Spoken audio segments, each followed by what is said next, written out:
Assalamualaikum warahmatullahi wabarakatuh. Perkenalkan, nama saya Sailiana Nazarudin Mahmuda dengan NIM 2110801052 dari Prodi Psikologi. Saya di sini akan menayangkan presentasi dengan topik Si Jala Harupat Oto Iskandar Dinata, Guru Muhammadiyah, Pejuang Pemberani.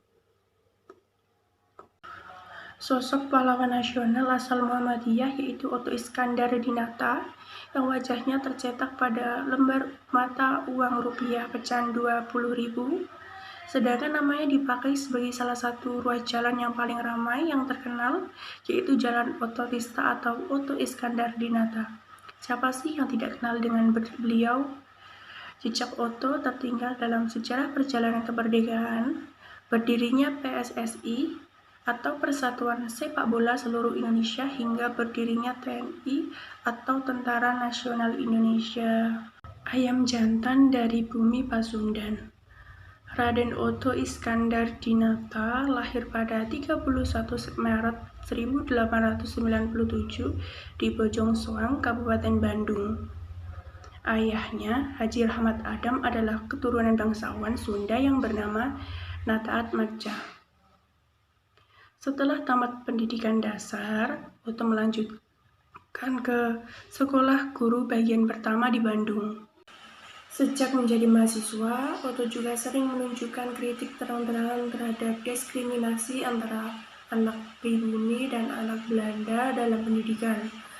Hal ini yang menjadikannya dirinya dijuluki sebagai si Jala Harupat. Jala Harupat adalah sebutan untuk jenis ayam jantan dalam bahasa Sunda yang dimeteraskan sebagai ayam yang kuat, pemberani, nyaring saat berkokok, dan selalu menang saat diadu. Oto yang bernyali tinggi dan tidak suka berbasa-basi kerap mengkritik pengusaha perkebunan Belanda yang sering bertindak kasar terhadap para pribumi dan yang tidak hanya rajin bersuara.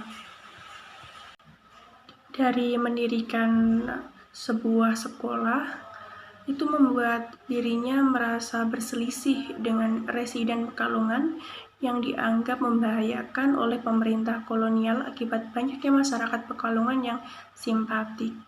Itulah mengapa alasan Oto kemudian dipindahkan ke Batavia. Mengajar di Muhammadiyah, menapak jejak di Persija dan PSSI. Setibanya di Batavia, menjelang tahun 1928, Oto bergabung dengan Muhammadiyah dan menjadi guru SMA.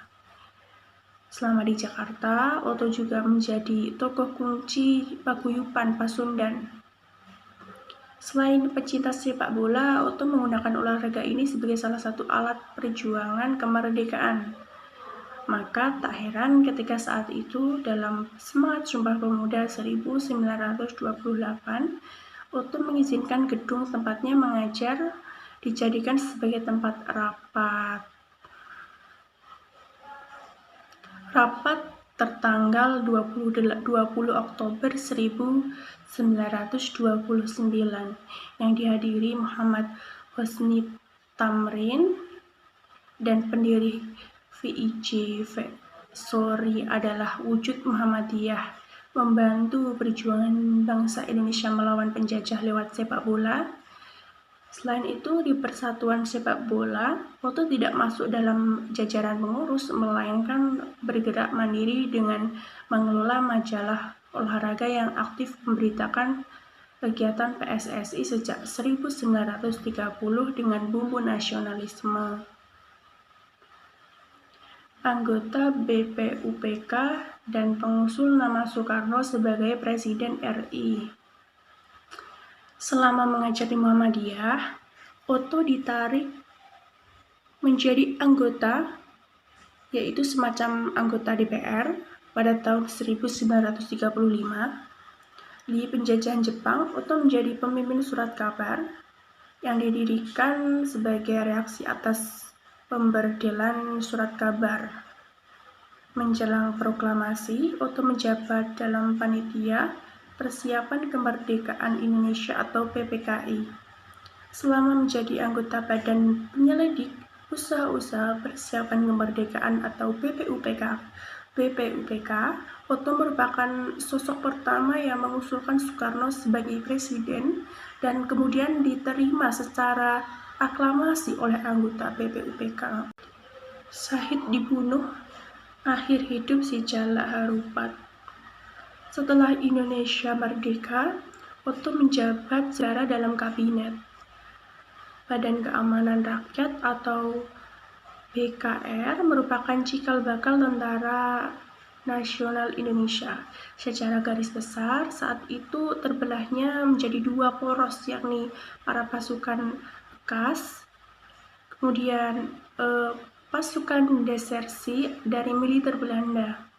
Ketegasannya dalam gagasan penyatuan dan kubu berbeda ini di dalam BKR ditengarai menjadi api pematik dibunuhnya Otto Iskandar-Dinata.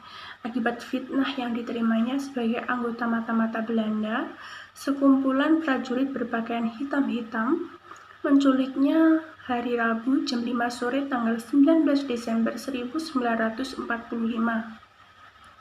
Pasukan yang datang menggunakan truk dari Tangerang membawa Otto ke pantai Desa Ketapang, sekira 2 km dari Mauk, bersama tawanan lain bernama Hasbi. Otto disiksa dengan tangan terikat lalu dibunuh dan mayat mereka dibuang ke laut. Mayatnya pun tak pernah ditemukan. Pembunuhan Otto sulit dicegah, apalagi saat itu Indonesia keadaan genting. Di waktu yang sama, sore hari 19 Desember 1945 terjadi pertempuran Karawang, Bekasi, dan peperangan di beberapa daerah lainnya. Pemerintah Indonesia akhirnya menetapkan tanggal 20 Desember 1945 sebagai tanggal kematian si Jalak Harupat meski jenazahnya tidak pernah ditemukan. Otto Iskandar-Dinata diangkat sebagai pahlawan nasional berdasarkan surat keputusan Presiden Republik Indonesia nomor 088-TK tahun 1973 tanggal 6 November 1973. Selain sebuah monumen pasir pahlawan, di Lembang didirikan untuk mengenang dirinya.